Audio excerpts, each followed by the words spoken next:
क्या आप ज़िंदगी में और ज़्यादा सक्सेसफुल होना चाहते हैं तो आपके सामने पेश है मीराबाई चानू की एक कहानी जो आपके दिल को भर आएगी और इससे आपको बहुत कुछ सीख को मिलेगा।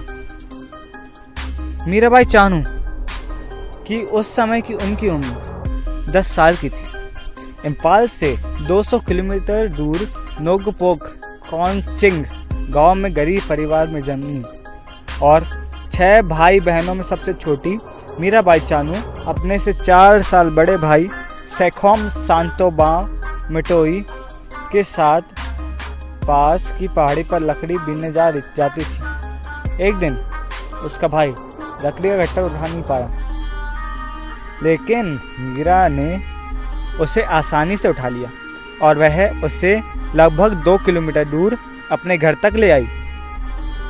शाम को पड़ोस के घर मीराबाई चानू टीवी देखने गई तो वह जंगल से उसके गट्ठर लाने की चर्चा चल पड़ी। उसकी माँ बोली, बेटी आज यदि हमारे पास बैलगाड़ी होती तो तुझे गट्ठर ना लाना पड़ता। बैलगाड़ी कितने रुपए की आती है माँ? मीराबाई ने पूछा। इतने पैसे की आती है जितना हम कभी ज़िंदगी भर ना देख पाएंगे, उसकी मम्मी ने बोली। लेकिन मीरा ने फिर बोली, मगर क्यों नहीं देख पाएंगे? क्या पैसा कमाया नहीं जा सकता? कोई तो तरीका होगा बैलगाड़ी खरीदने के लिए पैसे कमाने का। चानू ने पूछा तो तब गांव के एक व्यक्ति ने कहा, तू तो लड़कों से भी अधिक वजन उठा लेती है। यदि वजन उठाने वाली खिलाड़ी बन जाए तो एक दिन जरूर भारी भारी वजन उठाकर खेल में सोना जीतकर उस मेडल को बेचकर बैलगाड़ी खरीद सकती है। तो मतलब जिनने सोचा उनको वो इनके लिए कुछ भी जो ले सोचते हैं कि इनके लिए सब असंभव है तो इनके लिए सब असंभव ही होता है। लेकिन जो लोग सोचते हैं कि सब कुछ संभव है, संभव ही होता है। उसकी मम्मी ने सोची कि ये असंभव है, लेकिन मीराबाई चानू ने उसे पूर्ण करके दिखाई। तो अभी आगे और बढ़ते हैं। फिर उसके बाद वो कहता है, अच्छी बात है, मैं सोना जीत कर उससे बेचकर बैलगाड़ी खरीदूंगी। उसमें आत्मविश्वास था और एम्बिशन था। और इस चीज़ से हमें ये समझ में आता है, आप जिस भी फील्ड के लिए बने हैं उसी फील्ड के लिए काम करें। अगर आप यूट्यूब के लिए बने हैं तो यूट्यूब पे काम करें। अगर आप सिंगर बनना चाहते हो तो सिंगर में काम चलें, क्योंकि लोग तो आपको एडवाइस बहुत देंगे, लेकिन आपके ऊपर डिपेंड है कि आपको करना क्या है। फिर आता है, उसने वजन उठाने के खेल के बारे में जानकारी हासिल की, लेकिन उसके गांव में वेट लिफ्टिंग सेंटर नहीं था। छोटा गाँव था और गांव में तो अक्सर ये चीज़ें रहती नहीं है। इसलिए उसने रोज़ ट्रेन से 60 किलोमीटर का सफ़र तय करने की सोची। शुरुआत तो उन्होंने इम्फाल के खुमर लंपक स्पोर्ट्स कॉम्प्लेक्स से की। एक दिन जाने में वह लेट हो गई, रात का समय हो गया। शहर में उसे कोई ठिकाना ना था, कोई उसे जानता ना था। उसने सोचा कि किसी मंदिर में शरण ले लेगी और कल अभ्यास करके फिर आगे शाम को गाँव चली जाएगी। एक अधूरे निर्माण हुआ भवन उसने देखा कि जिस पर आर्य समाज मंदिर लिखा हुआ था, वह उसमें चली गई। वहाँ उसे एक पुरोहित मिला जिसे उसे बाबा कहकर पुकारा और शाम की शरण मांगी। बेटी, उन्होंने कहा, बेटी मैं आपको शरण नहीं दे सकता। यह मंदिर है और यहाँ एक ही कमरे पर छत है जिसमें मैं सोता हूँ। दूसरे कमरे पर छत अभी डली नहीं है, एंगल पड़ा है, पत्थर की सिल्लियाँ पड़ी है, लेकिन पैसे ख़त्म हो गए हैं। तुम कहीं और शरण ले लो। मैं रात में कहाँ जाऊँगी बाबा? मीराबाई आगे बोली, मुझे बिन छत के कमरे में ही रहने की इजाज़त दे दीजिए। तो उसमें अच्छी बात है, जैसे तेरी मर्जी, बाबा ने कहा।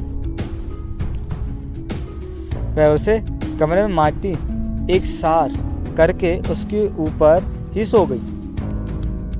अभी कमरे में फर्श तो डाला नहीं था, तब छत नहीं थी तो फर्श कहाँ से होता भला। लेकिन रात के समय बूंदाबांदी शुरू हो गई। उसकी आँख खुल गई। मीराबाई ने छत की ओर देखा। दीवारों पर ऊपर लोहे का एंगल लगी हुई थी, लेकिन सिल्लियाँ तो नीचे थी। लोहे की सिल्लियाँ रहती ना, वो एंगल बनाते हैं। आधा अधूरा जीना भी बना हुआ था, लेकिन उसने नीचे से पत्थर की सिल्लियाँ उठाई और एंगल ऊपर जाकर रख दी। फिर थोड़ी देर में दर्जनों सिल्लियों के कक्ष पर दीवारों के ऊपर लगी एंगल पर रखते हुए कमरे को छाप दिया। फिर उसने बाद वहाँ की बरसाती पन्नी पड़ी थी वह सिल्लियों पर डालकर नीचे से फावड़ा और तसला उठाकर मिट्टी भर कर ऊपर छत पर सिल्लियों पर डाल दी। इस प्रकार मीराबाई ने छत तैयार कर दी। बारिश तेज हो गई और वह अपने कमरे में आ गई। अब उसे भीगने का डर न था क्योंकि उसने उस कमरे की छत खुद ही बना डाली थी। अगले दिन बाबा ने जब सुबह पता चला कि मीरा भाई के कमरे की छत डाल दी है तो उन्हें आश्चर्य हुआ और उसने उसे मंदिर में हमेशा के लिए शरण दे दी ताकि वह खेल की तैयारी वहीं रहकर कर सके, क्योंकि वहाँ से खुमर ओलंपिक स्पोर्ट्स कॉम्प्लेक्स निकट था। इस बात से हमें ये समझ में आता है ये डिपेंड नहीं कर सकता कि आपके पास कितने साधन हैं, लेकिन ये डिपेंड करता है कि आप साधन कैसे यूज़ करते हैं। इससे आप ये भी समझ सकते हैं कि आप अभी यहाँ पे भी हैं, जिस भी हालत में अपने गोल्स को अभी शुरुआत करें। कल कभी नहीं आता, शुरुआत आज ही से करें। बाबा उसके लिए खुद चावल तैयार करके खिलाते और मीराबाई के कक्षों को गाय के गोबर और पीले माटी से लीपकर सुंदर बना दिया था। समय मिलने पर बाबा उससे एक किताब थमा देते जिसे वह पढ़कर सुनाया करते और उस किताब से अंदर धर्म के प्रति आस्था तो जागी ही थी, साथ में देशभक्ति भी जागो थी। इसके बाद मीराबाई चानू 11 साल की उम्र में 15 चैंपियन बन गई, मतलब अंडर 15 चैंपियन बन गई और 17 साल की उम्र में जूनियर चैंपियन का खिताब दा चिंता ना करो जीत जीती। फिर इसके बाद आता है शाम तक आओगी तो बार तैयार रहेगा। इस बार बाबा ने कहा वह शाम तक आई तो बाबा ने बांस की बार बनाकर तैयार कर दी ताकि वह अभ्यास कर सके। बाबा ने उनकी भेंट कुंजी रानी से कर, जो उन दिनों की मणिपुर की महिला वेट लिफ्टर कुंजी रानी डेवर की स्टार थी और एथेंस ओलंपिक में खेलने गई थी। इसके बाद तो मीराबाई ने कुंजी रानी को अपना आदर्श मान लिया और कुंजी रानी ने बाबा के आग्रह पर इसकी हर संभव सहायता करने में बीड़ा उठाया।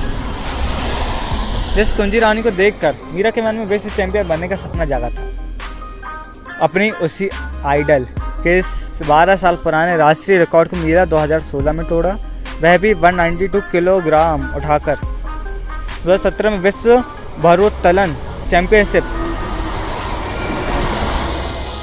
2017 में विश्व भारोत्तोलन चैंपियनशिप अनाहाइम कैलिफोर्निया संयुक्त राज्य अमेरिका ने उसे भाग लेने का अवसर मिला। मुकाबले से पहले एक सहभोज में उसे भाग लेना पड़ा। सहभोज में अमेरिका राष्ट्रपति मुख्य अतिथि थे। राष्ट्रीय राष्ट्रपति ने देखा कि मीराबाई को उसके सामने ही पुराने बर्तनों में चावल परोसा गया, जबकि सब होटल के शानदार बर्तनों में शाही भोजन का लुत्फ उठा रहे थे। राष्ट्रपति ने प्रश्न किया, इस खिलाड़ी को पुराने बर्तनों में चावल क्यों परोसा गया है? क्या हमारा देश इतना गरीब है कि एक लड़की के लिए बर्तन कम पड़ गए हैं, या फिर इसे भेदभाव किया जा रहा है? यह अछूत है क्या? नहीं महामहिम, ऐसी बात नहीं है। उसे खाना परोस रहे लोगों ने जवाब मिला, इसका नाम मीराबाई है और यह है जिस भी देश में जाती है वहाँ अपने देश की भारत की चावल ले जाती है। यह विदेश में जहाँ भी होती है भारत की चावल उबाल कर खाती है। यहाँ भी ये खुद ही के चावल कमरे में उबाल कर लाई है। ऐसा क्यों? राष्ट्रपति ने मीराबाई की ओर देखते हुए पूछा। महामहिम, मेरे देश का अन्न खाने के लिए देवता भी तरसते हैं, इसलिए मैं अपने ही देश का अन्न खाती हूँ। फिर वो कहती है, ओहो बहुत देशभक्त है तुम। जिस गांव में तुम्हारा जन्म हुआ भारत में जाकर उस गांव में एक बार अवश्य दर्शन करूंगा। राष्ट्रपति बोले, महामहिम इसके लिए मेरे गांव में जाने की क्या जरूरत है? क्यों?